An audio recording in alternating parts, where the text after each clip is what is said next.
Et un tout petit peu aussi de cela. Voilà ce que vous retrouvez ici. Et puis des réactions secondaires vont faire les trois qui nous manquent là-haut. Voilà, on est arrivé donc à notre nucléosynthèse. Alors un mot sur les supernovae. Donc on en a eu en fait 5 apparitions en 9 siècles que vous avez ici, et c'était avant la découverte de la lunette astronomique. Donc en 1006, ça a été la plus longue, 3 ans, elle était à 7200 années-lumière de nous.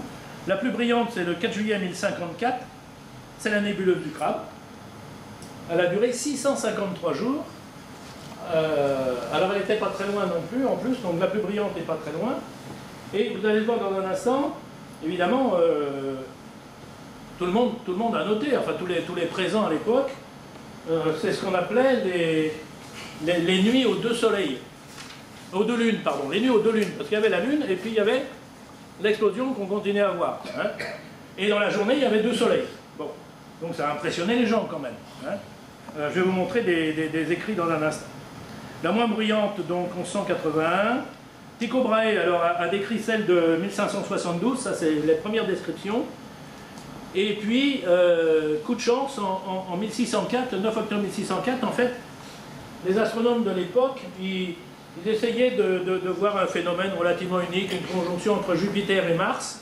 Et donc ils n'avaient pas encore la lunette, elle est juste après, hein, mais ils étaient braqués à regarder le ciel, tous les soirs ils regardaient, et puis là, d'un seul coup, ils ont vu autre chose.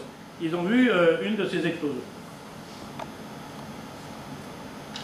Et alors vous le savez, donc plus près de nous, le 24 février 1987, une étoile donc, qui s'appelait Sondelek 69 degrés 202, qui est quand même à 168 000 années-lumière. Hein. 20 masses solaires, c'est pas énorme quand même. Et donc elle a changé de nom, évidemment, elle est devenue SN 1987A. Le A, parce que c'était la première de l'année, alors c'est resté 1987A parce qu'il n'y en a eu qu'une. Il y en a à peu près une tous les 50 ans, hein, maintenant, quand on observe, c'est à peu près une tous les 50 ans. Donc celle-ci, elle a été observée, et par les gens du CEA également. Alors vous voyez, voilà ce que ça a donné. Vous êtes le 24 février 1987, il est 2h40. On dirait Pierre Bellemare qui raconte ses histoires. Hein. Las Campanas au Pérou, tout le monde en train d'observer comme tous les soirs, c'est banal. Et d'un seul coup, clac, ça change. Vous voyez même d'ailleurs toutes les autres qui se trouvent tout de suite beaucoup plus éclairées. Voilà. Alors,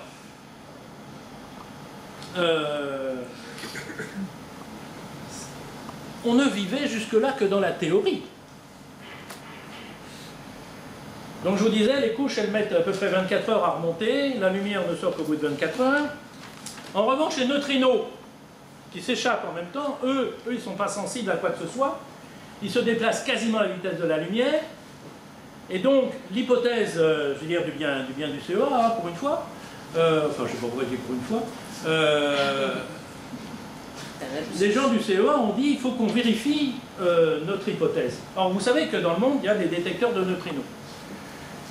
Et ils ont demandé à ceux qui cherchaient là-dessus, est-ce que par hasard, le 23 février, la veille de ça, est-ce que vous n'avez pas obtenu un flux de neutrinos plus important que ce que vous avez en moyenne d'habitude? Je ne sais jamais. Eh bien effectivement, le flux de neutrinos était 10 fois plus important. Les gens ne savaient pas pourquoi, ils avaient noté bien sûr. Et ben, c'était dû effectivement à donc cette étoile. Donc bon, ben, t'es content quand même, c'est bien. Alors, oui, voilà, 4 juillet 1054, vous voyez, ça, voilà. Ça, c'est de récupérer au Mexique sur une tablette, une sculpture sur une tablette. On vous montre la nuit, c'est-à-dire vous avez la lune, hein, on voit bien la lune, et puis il y avait une deuxième lune à côté. Les Chinois aussi l'ont repéré dans leur carte, vous voyez, elle est ici. Enfin, les gens évidemment ont noté ça, quoi. Alors la nébuleuse du Crabe, donc, ben, on voit aujourd'hui, on voit bien, c'est en train de s'étaler. Si vous lisez Science et Avenir, ce mois-ci, vous avez une photo qui a été faite là par Hubble, donc d'une étoile qui était à 160 000 années-lumière de nous, et on voit bien cette espèce de matière qui est en train de s'écarter à 18 millions de km/h quand même, hein. C'est pas mal. Il n'y a pas de radar dans l'univers. La dentelle du zinc, bon, on en a que des morceaux, parce que là, bon, c'est déjà beaucoup dissipé. Et alors après, qu'est-ce qui se passe après?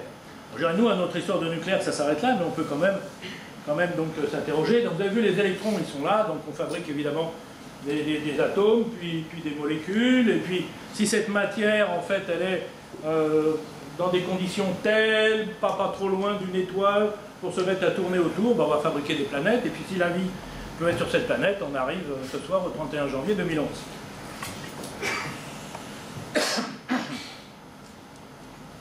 Alors, je mets deux dernières questions, enfin, c'est au moins deux questions que vous ne me poserez pas. La première, c'est est-ce que l'expansion, hein, puisque on vit en fait une expansion infinie aujourd'hui liée à cette explosion du Big Bang, ça fait un peu plus de 14 milliards d'années que ça dure. Est-ce que cette explosion elle est infinie, ou bien est-ce qu'un beau jour, tout ça ne va pas se refermer en fait dans ce qu'on appelle le Big Crunch? Alors ça dépend de la masse du neutrino, encore lui. Vous avez vu le flux de neutrinos quand même, hein. Il y a autant de neutrinos que d'électrons, puis d'électrons il y en a un paquet quand même dans l'univers. Même nous on en a un paquet déjà pas mal. Bon. Pour l'instant la masse de neutrinos est nulle, ou en tout cas inférieure à une certaine valeur en dessous de laquelle on ne sait pas descendre. Si un jour on trouve une masse à ce neutrino, ça fera basculer la masse de l'univers dans des proportions fantastiques. Or, la réponse à cette question, en fait, c'est encore une fois un problème d'équilibre d'énergie dont je vous parlais tout à l'heure. C'est-à-dire que pour qu'un jour ça se referme, il faut que ça s'arrête. Aujourd'hui, on subit toujours cette énergie cinétique de l'explosion. Mais vous avez une énergie, qui est l'énergie gravitationnelle, portée infinie, donc qui est là toujours. Bon.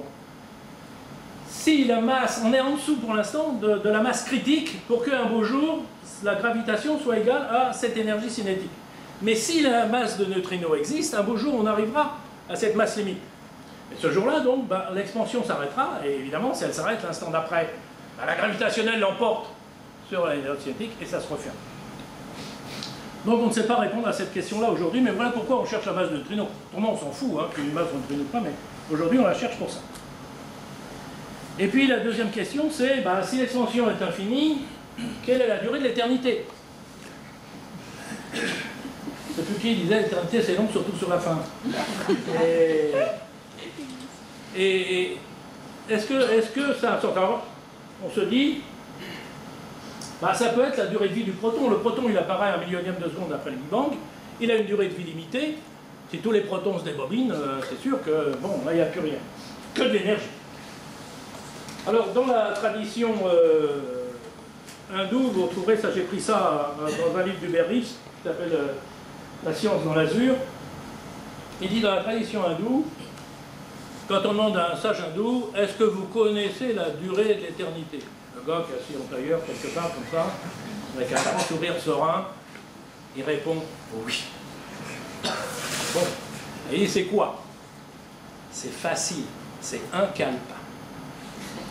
Oui, bon, un kalpa, d'accord, je ne suis pas venu jusque-là, pour m'entendre dire, la durée de l'éternité, c'est un kalpa. C'est quoi un kalpa? Alors on sent qu'on l'agace un peu, mais enfin bon, comme il veut s'en sortir, il dit bon ben voilà. Tous les 100 ans, un vieillard monte en haut de la plus haute montagne. Et avec un mouchoir de la soie la plus fine de Bénarès, il effleure la montagne. Et quand la montagne est au niveau de la mer, c'est un kalpa. Alors j'ai fait le calcul.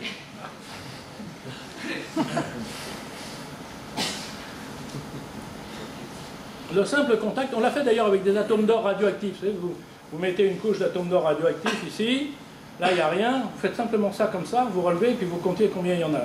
Il y en a à peu près 1 milliard. Donc le vieillard, alors j'ai pris évidemment comme hypothèse la durée de vie du proton qui est aujourd'hui estimée à peu près à 1832 ans.